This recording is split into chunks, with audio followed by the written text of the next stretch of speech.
வணக்கம். மாலை முரசு செய்திகள் தொலைக்காட்சியில் 50 முக்கிய செய்திகளை விரைவாகவும் துல்லியமாகவும் அரை மணியில் பார்க்கலாம்.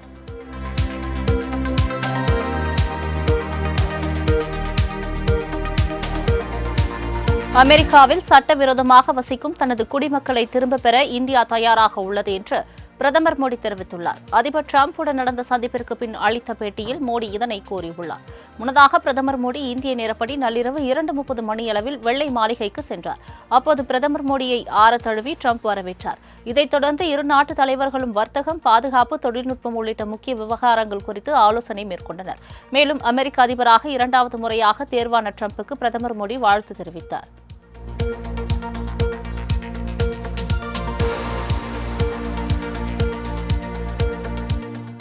அமெரிக்கா மீது இந்தியா எவ்வளவு இறக்குமதி வரி விதிக்கிறதோ அதே அளவு வரியை இந்தியா மீதும் விதிப்போம் என அதிபர் டிரம்பின் அறிவிப்பால் இந்தியா அமெரிக்கா இடையிலான வர்த்தக உறவில் சிக்கல்கள் ஏற்படும் அபாயம் நிலவுகிறது. பிரதமர் மோடியுடனான சந்திப்புக்கு முன்னதாக பேசிய டிரம்ப், இந்தியா அதிக வரி விதிப்பால் வணிகம் செய்வது கடினமாக உள்ளதாக தெரிவித்தார்.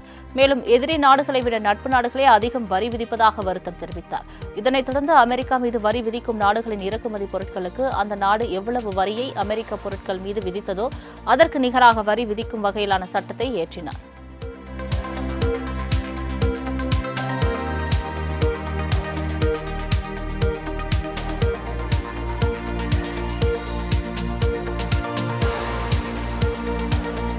மும்பை தாக்குதல் தீவிரவாதி ராணாவை இந்தியாவுக்கு நாடு கடத்த அமெரிக்க அதிபர் டொனால்டு டிரம்ப் ஒப்புதல் அளித்துள்ளார். இது தொடர்பாக பேசிய டிரம்ப், சதித்திட்டம் தீட்டியவர்களில் ஒருவரையும் உலகில் மிகவும் தீயவர்களில் ஒருவரையும் இந்தியாவில் நீதியை எதிர்கொள்ள நாடு கடத்துவதற்கு தனது நிர்வாகம் ஒப்புதல் அளிக்கிறது என்பதை அறிவிப்பதில் மகிழ்ச்சி அடைகிறேன் என தெரிவிக்கிறார். உலகம் முழுவதும் பயங்கரவாத அச்சுறுத்தலை எதிர்கொள்ள இந்தியாவும் அமெரிக்காவும் முன்னெப்போதும் இல்லாத வகையில் இணைந்து செயல்படும் என டிரம்ப் உறுதியளித்திருக்கிறார். எல்லை தாண்டி பயங்கரவாதத்திற்கு எதிராக கடுமையான நடவடிக்கை தேவை எனவும் அவர் வலியுறுத்தியுள்ளார்.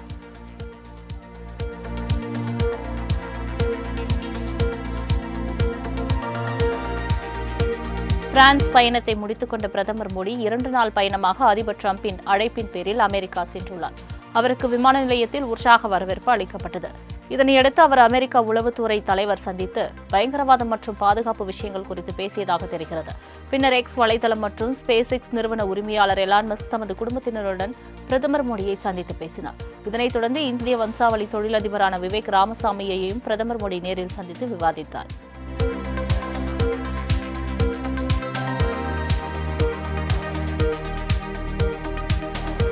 அமெரிக்க சுற்றுப்பயணத்தை முடித்துக் கொண்டு பிரதமர் நரேந்திர மோடி தாயகம் புறப்பட்டார். அதிபர் டிரம்பை சந்தித்த பிரதமர் மோடி பல்வேறு முக்கிய அம்சங்கள் குறித்து விவாதித்தார். டெஸ்லா நிறுவனர் எலான் மஸ்க் உள்ளிட்ட தொழில் அதிபர்களையும் பிரதமரை சந்தித்து ஆலோசித்த நிலையில் 2 நாள் பயணத்தை முடித்துக் கொண்டு இந்தியா புறப்பட்டார். அமெரிக்க பயணம் வெற்றிகரமாக இருந்ததாகவும் மோடி மகிழ்ச்சி தெரிவித்துள்ளார்.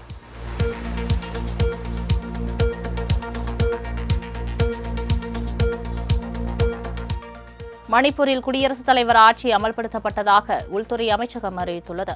மணிப்பூர் முதலமைச்சர் பைரன் சிங் தனது பதவியை ராஜினாமா செய்த நிலையில் குடியரசுத் தலைவர் ஆட்சி அமலுக்கு வந்தது. இரு பழங்குடியினர் சமூகத்தினரிடையே நடந்த மோதலை முடிவுக்கு கொண்டு வர முடியாததால் 9ஆம் தேதி பைரன் சிங் ராஜினாமா செய்தார்.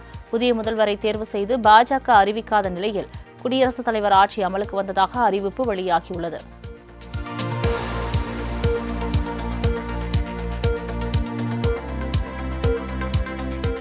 நாடாளுமன்றத்தில் புதிய வருமான வரி மசோதாவை நிதியமைச்சர் நிர்மலா சீதாராமன் தாக்கல் செய்தார். இம்மாத தொடக்கத்தில் மத்திய பட்ஜெட் தாக்கல் செய்யப்பட்ட நிலையில் திருத்தப்பட்ட புதிய வருமான வரி மசோதா மக்களவையில் தாக்கல் செய்யப்பட்டது. இதில் மதிப்பீட்டு ஆண்டு என்பது வரி ஆண்டு எனவும் முந்தைய ஆண்டு என்பது நிதி ஆண்டு என்றும் மாற்றப்பட்டுள்ளது. அதோடு வார்த்தைகள் எளிமைப்படுத்தப்பட்டு புரியும் வகையில் அமைந்துள்ளன. தாக்கல் செய்யப்பட்டுள்ள இந்த புதிய வருமான வரி மசோதா வருகின்ற ஏப்ரல் 1ஆம் தேதி முதல் அமல்படுத்தப்படும் என எதிர்பார்க்கப்படுகிறது.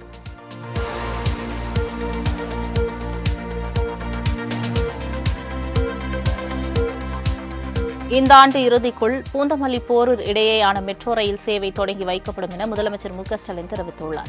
இது தொடர்பாக தனது எக்ஸ் பக்க பதிவில் பூந்தமல்லி போரூர் இடையேயான மெட்ரோ ரயிலின் மீதமுள்ள பணிகளையும் குறித்த காலத்திற்குள் நிறைவேற்ற மெட்ரோ ரயில் நிர்வாகத்திற்கு அறிவுறுத்தியுள்ளதாக கூறியுள்ளார். மேலும் கோவை, மதுரை ஆகிய நகரங்களுக்கான மெட்ரோ ரயில் பணிகளை தொடங்க மத்திய அரசு விரைந்து ஒப்புதல் வழங்க வேண்டும் என்றும் அவர் வலியுறுத்தியுள்ளார். முன்னதாக சென்னை அடையாறு சந்திப்பு மெட்ரோ நிலைய பகுதிகளில் சுரங்கம் தோண்டும் பணியை நேரில் பார்வையிட்டு ஆய்வு செய்தார்.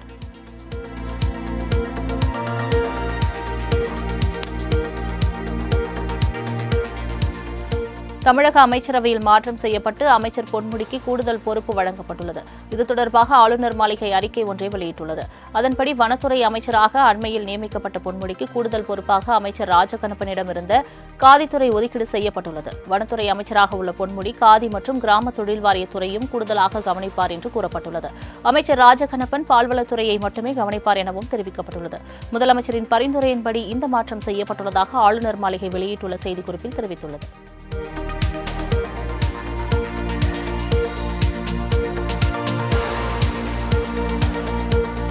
அதிமுக ஆட்சி மீண்டும் வந்தால் மட்டுமே தமிழ்நாடு மீண்டும் பெண்களுக்கு பாதுகாப்பான மாநிலமாக மாறுவதற்கு ஒரே வழி என எடப்பாடி பழனிசாமி தெரிவித்துள்ளார். இதுகுறித்து அவர் தனது எக்ஸ் தளத்தில் பதிவிட்டுள்ள பதிவில், ஸ்டாலின் மாடல் திமுக ஆட்சியில் பாலியல் அத்துமீறல்கள் எல்லா நிலைகளிலும் அதிகரித்து வருவது கடும் கண்டனத்திற்கு உரியது என்றும், நான் எதற்கு say yes to woman safety and ADMK என்ற பிரச்சாரத்தை துவக்கியுள்ளேன் என்பதற்கு நடைபெற்று வரும் செய்திகள் தெளிவாகிவிட்டதாகவும் தெரிவித்துள்ளார்.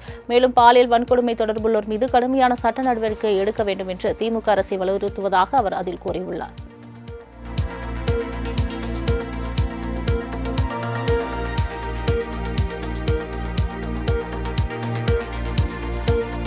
சசிகலா, டிடிவி தினகரன் உள்ளிட்டோர் எவ்வித நிபந்தனையும் இன்றி அதிமுகவில் இணைய தயாராக உள்ளதாக ஓபிஎஸ் பகிரங்கமாக அறிவித்துள்ளார். பெரிய குளத்தில் செய்தியாளர்களை சந்தித்த அவர், மத்திய அமைச்சர் அமித்ஷா ஒன்றாக இருக்குமாறு எவ்வளவோ சொன்னார், ஆனால் இபிஎஸ் ஏற்றுக்கொள்ளாததன் விளைவுதான் இதெல்லாம் என்றார். செங்கோட்டையன் விசுவாசமானவர், எந்த நிலையிலும் கட்சி ஒன்றாக இருக்க வேண்டும் என எண்ணுவதால் அவர் மீது எந்த அதிருப்தியும் இல்லை. கட்சியின் விதிமுறைகள் படி தேர்தல் மூலமாகத்தான் பொதுச் செயலாளர் தேர்வு செய்ய முடியும் என்றும் ஓபிஎஸ் அப்போது தெரிவித்தார்.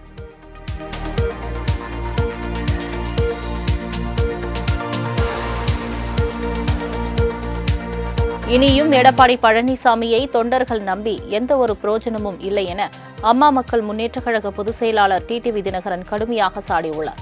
தேனி மாவட்டம் சின்னமனூரில் அக்கட்சி சார்பில் நடைபெற்ற செயல் வீரர்கள் கூட்டத்தில் பங்கேற்ற பின் செய்தியாளர்களை சந்தித்த அவர், இபிஎஸ் இரட்டை இலை சின்னத்தை தன் கையில் வைத்துக் கொண்டு திமுக வெற்றிக்கு பாடுபட்டு வருவதாகவும் குற்றம் சாட்டினார். மேலும் 2026ஆம் ஆண்டு சட்டமன்ற தேர்தலில் திமுகவை வீட்டிற்கு அனுப்ப வேண்டும் என்றார்.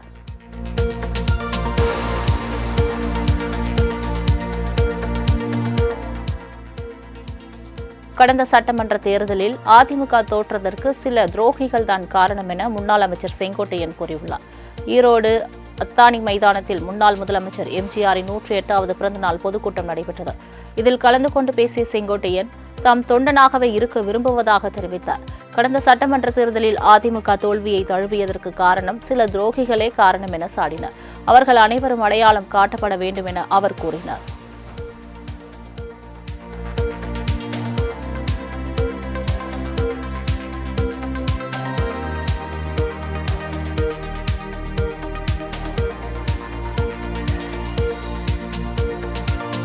துரோகிகள் எடுத்து வைக்கும் வாதங்கள் அனைத்தும் அதிமுகவை அசைத்து கூட பார்க்க முடியாது என எதிர்க்கட்சி துணைத் தலைவர் ஆர்.பி. உதயகுமார் சூளுரைத்துள்ளார். இதுகுறித்து வீடியோ ஒன்றை வெளியிட்டுள்ள அவர், தமிழகத்தில் பாலியல் சம்பவங்கள், சட்ட ஒழுங்கு சீர்கேடு, வாரிசு அரசியல், விலைவாசி உயர்வு, மின்கட்டண உயர்வு, எங்கும் ஊழல், எதிலும் ஊழல் என்றாகிவிட்டது என்றும், இதுகுறித்து 6,30,00,000 மக்களிடத்தில் அம்மா அரசின் சாதனை திட்டங்களையும் திமுக அரசின் வேதனைகளையும் எடுத்துச் செல்ல வீதி வீதியாக திண்ணை பிரச்சாரத்தை மேற்கொள்ள இருப்பதாக தெரிவித்தார்.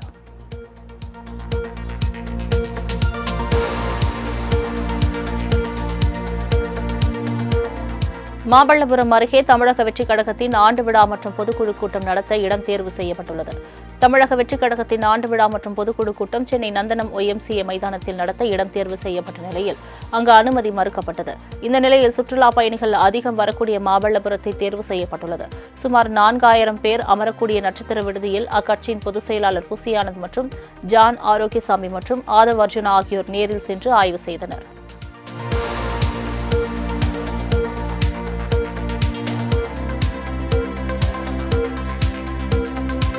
நடிகர் விஜய்க்கு ஒய் பிரிவு பாதுகாப்பு வழங்கி மத்திய உள்துறை அமைச்சகம் உத்தரவு பிறப்பித்துள்ளது. ஒய் பிரிவு பாதுகாப்பு கோரி முக்கிய பிரமுகர்கள் விண்ணப்பிக்கும் பட்சத்தில் உளவு பிரிவு அளிக்கும் தகவலின் அடிப்படையில் மத்திய அரசு பாதுகாப்பு வழங்கி வருகிறது. அதன்படி தற்போது விஜய்க்கு ஒய் பிரிவு பாதுகாப்பு தமிழ்நாட்டிற்குள் வழங்கி மத்திய அரசு அனுமதி அளித்துள்ளது.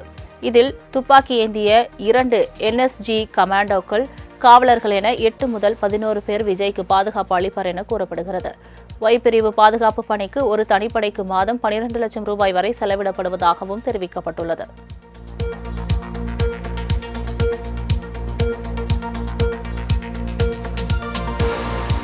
தனது கணவர் மீது பொய் புகார் அளிக்கப்பட்டதாக சஸ்பெண்ட் செய்யப்பட்ட போக்குவரத்து இணை ஆணையர் மகேஷ்குமாரின் மனைவி பரபரப்பு குற்றம் சாட்டியுள்ளார். பெண் காவலருக்கு பாலியல் தொல்லை கொடுத்ததாக சென்னை வடக்கு மண்டல போக்குவரத்து இணை ஆணையர் மகேஷ்குமார் சஸ்பெண்ட் செய்யப்பட்டார். ஆனால் இந்த குற்றச்சாட்டை அவரது மனைவி மறுத்துள்ளார். தாம்பரத்தில் செய்தியாளர்களை சந்தித்த மகேஷ்குமாரின் மனைவி புகார் கொடுத்த பெண் காவலருக்கும் தனது கணவருக்கும் ஓராண்டுக்கு மேலாக தொடர்பு இருந்தது என்று தெரிவித்துள்ளார். வீடு கட்ட பெண் காவலர் பணம் கேட்டதாகவும் பணம் தர தனது கணவர் மறுத்ததால் அவர் மீது பாலியல் புகார் கொடுத்ததாகவும் கூறிய அவர் இருவரும் தனியார் விடுதியில் ஒன்றாக இருந்ததற்கான ஆதாரங்களை வெளியிட்டார்.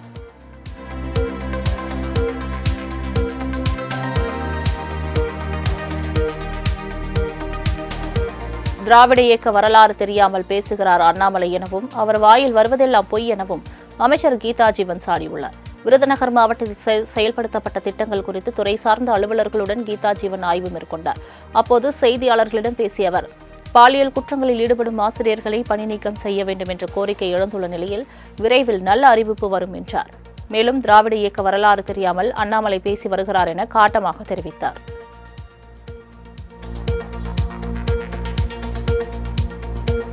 செங்கல்பட்டு மாவட்டம் தாம்பரம் மாநகராட்சி சார்பில் நடைபெற்ற மக்கள் குறைவு தீர் கூட்டத்தில் அமைச்சர் தாமு அன்பரசன் காலில் விழுந்த மூதாட்டியால் பரபரப்பு ஏற்பட்டது. தாம்பரம் மாநகராட்சி சார்பில் மக்கள் குறைதீருக்கு சிறப்பு முகாம் நடைபெற்றது. இந்நிகழ்ச்சியில் அமைச்சர் தாமு அன்பரசன் கலந்து கொண்டு மக்களின் கோரிக்கை மனுக்களை பெற்றுக் கொண்டார். அப்போது மூதாட்டி ஒருவர் திடீரென அமைச்சரின் காலில் விழுந்து தனக்கு 1000 ரூபாய் உதவித்தொகை தரும்படி கோரிக்கை மனு கொடுத்தார்.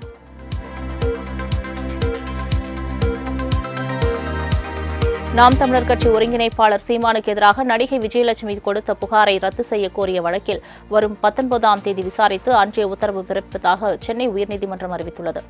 திருமணம் செய்து கொள்வதாக கூறி தன்னை ஏமாற்றியதாக நடிகை விஜயலட்சுமி நாம் தமிழர் கட்சி ஒருங்கிணைப்பாளர் சீமானுக்கு எதிராக கடந்த 2011ஆம் ஆண்டு வலசரவாக்கம் போலீசில் புகார் அளித்திருந்தார். தனக்கு எதிராக பதிவு செய்யப்பட்ட வழக்கை ரத்து செய்ய கோரி சீமான் சென்னை உயர்நீதிமன்றத்தில் மனு தாக்கல் செய்துள்ளார். இந்த வழக்கு நீதிபதி ஜி.கே. இளந்திரையன் முன்பு விசாரணைக்கு வந்தபோது இந்த வழக்கு இத்தனை ஆண்டுகளாக நிலுவையில் இருப்பது ஏன் என நீதிபதி கேள்வி எழுப்பினார்.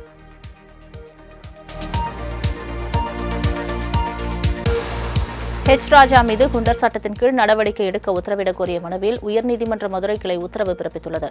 பழங்காநத்தம் போராட்டத்தில் ராஜா இந்து இஸ்லாமியர்கள் ஒற்றுமைக்கு எதிராக பேசியதால் அவர் மீது நடவடிக்கை எடுக்க வேண்டும் என மதுரையைச் சேர்ந்த வழக்கறிஞர் ரமேஷ் மனு தாக்கல் செய்திருந்தார். இந்த வழக்கு விசாரணையின் போது அரசு தரப்பில் ராஜா மீது ஏற்கனவே முதல் தகவல் அறிக்கை தாக்கல் செய்யப்பட்டுள்ளதாக தெரிவிக்கப்பட்டது.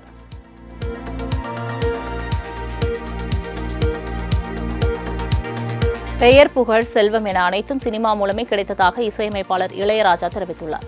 தேவர் மகன், குணா உள்ளிட்ட 109 படங்களின் பாடல்களின் உரிமை தொடர்பான வழக்கில் சென்னை உயர்நீதிமன்றத்தில் 1 மணி நேரத்திற்கும் மேலாக நேரில் சாட்சியம் அளித்தார். தனக்கு எத்தனை பங்களாக்கள் இருக்கிறது என்பது தெரியாது என்றும் தன்னுடைய முழு ஈடுபாடும் இசையில் உள்ளதால் உலகளாவிய பொருட்களை பற்றி தெரியாது என்றும் நீதிபதிகளிடம் தெரிவித்தார். போக்குவரத்து ஊழியர்கள் ஊதிய ஒப்பந்தம் 15வது 2ஆம் கட்ட பேச்சுவார்த்தை திருப்திகரமாக இருப்பதாக ஒரு தரப்பினரும் இல்லை என்றும் மற்றொரு தரப்பினரும் தெரிவித்துள்ளனர். சென்னை குரோம்பேட்டை பயிற்சி நிலைய வளாகத்தில் அமைச்சர் சிவசங்கர் தலைமையில் தொழிற்சங்கங்களுடன் பேச்சுவார்த்தை நடைபெற்றது. பேச்சுவார்த்தை முடிவில் பிரதான எதிர்க்கட்சி தொழிற்சங்கங்களான அண்ணா தொழிற்சங்கம், தேமுதிக, பாமக, பாஜக உள்ளிட்ட தொழிற்சங்கத்தினர் பேச்சுவார்த்தையில் திருப்திகரம் இல்லை என்றும் ஊதிய உயர்வை உடனடியாக உறுதி செய்ய வேண்டும் என்றும் தெரிவித்தனர்.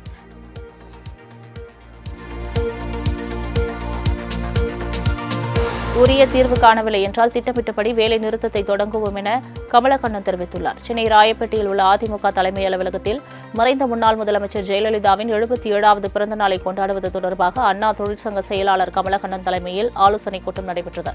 இதனைத் தொடர்ந்து செய்தியாளர்களிடம் பேசிய அவர் போக்குவரத்து தொழிலாளர்களின் பிரச்சினைக்கு உரிய தீர்வு காணவில்லை என்றால் திட்டமிட்டபடி வேலை நிறுத்தத்தை தொடங்குவோம் எனவும் போக்குவரத்து தொழிலாளர்களின் நிலைமை மிகவும் பரிதாபமாக உள்ளதாகவும் கூறினார்.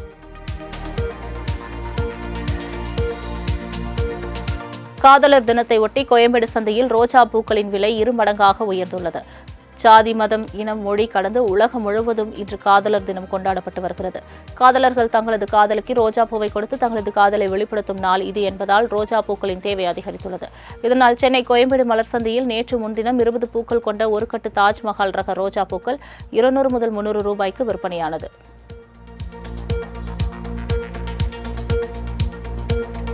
கன்னியாகுமரியில் காதலர் தினத்தை முன்னிட்டு ரோஜாப்பூ விற்பனை அதிகரித்துள்ளது. நாடு முழுவதும் இன்று காதலர் தினம் கொண்டாடப்படுகிறது. இந்நிலையில் நாகர்கோவிலில் ரோஜாப்பூக்கள் விற்பனை செய்யப்படும் கடைகளில் காதலர் தினத்தை முன்னிட்டு Ooty rose, Taj Mahal rose, Bengaluru rose உள்ளிட்ட வண்ண வண்ண ரோஜா மலர்கள் விற்பனைக்கு வந்துள்ளன. இதனை வாங்க காதலர்களும் இளைஞர்களும் ஆர்வம் காட்டுகின்றனர்.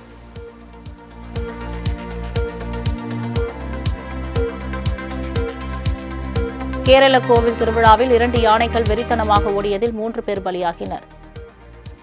கோழிக்கோடு அடுத்த கொயிலாண்டி குருவங்காட்டில் உள்ள மணக்குளங்கரா கோவிலில் நடந்த கோவில் திருவிழாவின் போது இந்த துயர சம்பவம் நடந்தது. திருவிழாவின் போது வெடித்த வான வெடிக்கையால் மிரண்ட யானைகள் சண்டையிட்டுக் கொண்டு ஓடியுள்ளது. அப்போது ஏற்பட்ட கூட்ட நெரிசலில் சிக்கி 3 பேர் உயிரிழந்தனர்.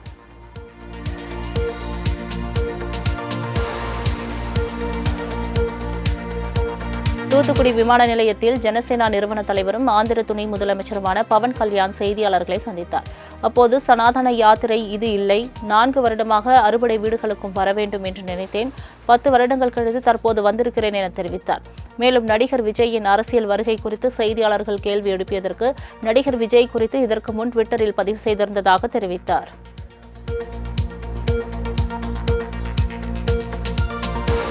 தலாய் லாமாவுக்கு இசட் பிரிவு பாதுகாப்பு வழங்கப்படுவதாக மத்திய அரசு தெரிவித்துள்ளது. இந்தியாவில் உள்ள திபெத்தை சேர்ந்த புத்த மத துறவி தலாய் லாமாவின் உயிருக்கு அச்சுறுத்தல் இருப்பதாக உளவுத்துறை தகவல் தெரிவித்தது. இதனையடுத்து அவருக்கு சிஆர்பிஎஃப் படையினரால் கூடுதல் பாதுகாப்பு வழங்க முடிவெடுத்திருப்பதாக மத்திய உள்துறை அமைச்சகம் தெரிவித்துள்ளது. அதன்படி தலாய் லாமாவுக்கு பாதுகாப்பு பணியில் மத்திய ரிசர்வ் காவல் படையின் 30 கமாண்டோக்கள் ஈடுபடுத்தப்பட்டுள்ளனர்.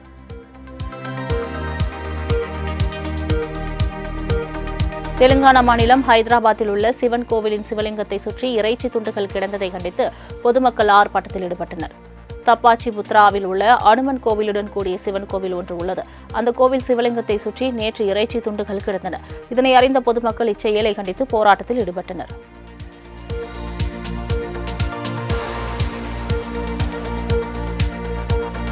பெங்களூரு நகரில் காரை ஓட்டிக்கொண்டே லேப்டாப்பில் அலுவலக பணியை மேற்கொண்ட ஐடி பெண்ணுக்கு அபராதம் விதிக்கப்பட்டது. கர்நாடக மாநிலம் தலைநகர் பெங்களூரு நகரில் அதிக அளவில் போக்குவரத்து பாதிப்பு ஏற்படுகிறது.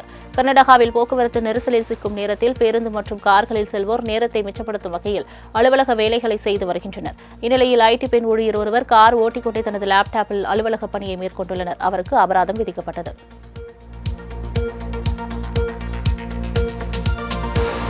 துணைவேந்தர் நியமன விவகாரத்தில் உச்சநீதிமன்ற தீர்ப்புக்காக காத்திருக்கிறோம் என உயர்கல்வித்துறை அமைச்சர் கோவி செழியன் தெரிவித்துள்ளார். திருவாரூர் மாவட்டம் குடவாசல் அருகே மக்களுடன் முதல்வர் முகாம் நடைபெற்றது.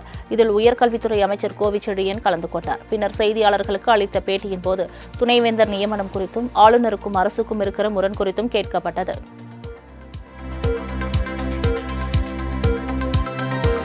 காஞ்சிபுரத்தில் சிஐடியு சங்கத்தின் 58 தொழிற்சாலை ஊழியர்கள் உணவு புறக்கணிப்பு போராட்டத்தில் ஈடுபட்டனர். சுங்குவாச்சத்திரம் பகுதியில் உள்ள சாம்சங் தொழிற்சாலையில் 1000க்கும் மேற்பட்ட நிரந்தர தொழிலாளர்கள் பணி செய்து வருகின்றனர். இந்நிலையில் தொழிலாளர்களின் நீண்ட போராட்டத்திற்கு பிறகு சிஐடியு தொழிற்சங்கம் பதிவு செய்யப்பட்டதாக அரசு அறிவித்தது.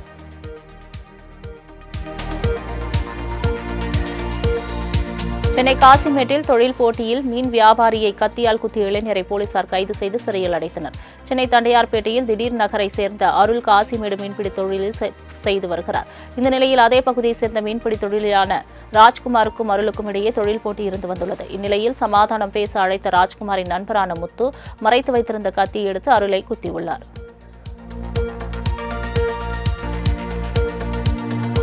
திண்டுக்கல் மாவட்டம் பழனி அருகே கள்ளத்துப்பாக்கியுடன் இருந்த கேரள இளைஞர்கள் 7 பேரை போலீசார் கைது செய்தனர். கொடைக்கானல் சாலையில் சந்தேகத்திற்கிடமாக 2 கார்களில் 7 பேர் நின்று கொண்டிருந்தனர். வனத்துறையினர் ரோந்து சென்றபோது அவர்களை பிடித்து விசாரணை மேற்கொண்டதில் வன விலங்குகளை வேட்டையாட வந்தது தெரியவந்தது. இதனையடுத்து கள்ளத்துப்பாக்கியுடன் இருந்த 7 பேரையும் கைது செய்து பறிமுதல் செய்தனர்.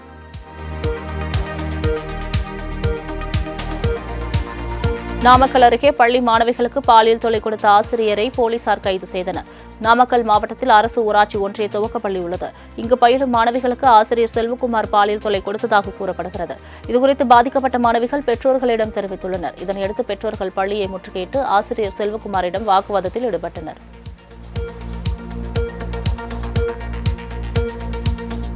சேலத்தில் போலி ஆவணங்களை கொண்டு சட்டவிரோதமாக தங்கியிருந்த வங்கதேசத்தை சேர்ந்த 6 பேரை போலீசார் கைது செய்தனர். சேலம் சன்னியாசிகுண்டு பகுதியில் இயங்கி வரும் தனியார் ஜவுளி ஏற்றுமதி நிறுவனத்தில் வங்கதேச நாட்டை சேர்ந்த சிலர் பணியாற்றி வருவதாக காவல்துறைக்கு தகவல் கிடைத்துள்ளது. இதனையடுத்து சோதனையில் ஈடுபட்ட போலீசார் அனைவரும் தமிழ்நாடு மற்றும் கர்நாடக முகவரியில் போலி ஆதார் அட்டைகளை கொண்டு பணியில் சேர்ந்தது கண்டுபிடிக்கப்பட்டது. அவர்கள் கைது செய்யப்பட்டனர்.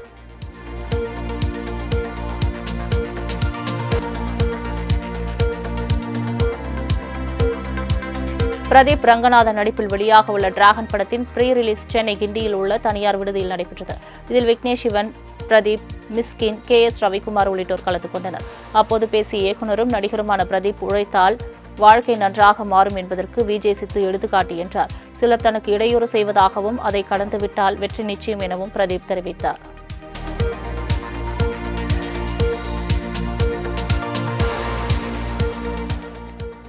விரைவில் சினிமாவை விட்டு வெளியேறப்போகும் இயக்குநர் நான் தான் என இயக்குநர் மிஸ்கின் தெரிவித்திருப்பது ரசிகர்கள் மத்தியில் அதிர்ச்சியை ஏற்படுத்தியுள்ளது. பிரதீப் ரங்கநாதன் நடிப்பில் வெளியாக உள்ள டிராகன் படத்தின் பத்திரிகையாளர்கள் சந்திப்பு சென்னை கிண்டியில் உள்ள தனியார் விடுதியில் நடைபெற்றது. இதில் விக்னேஷ் சிவன், பிரதீப் உள்ளிட்டோர் கலந்து கொண்டனர்.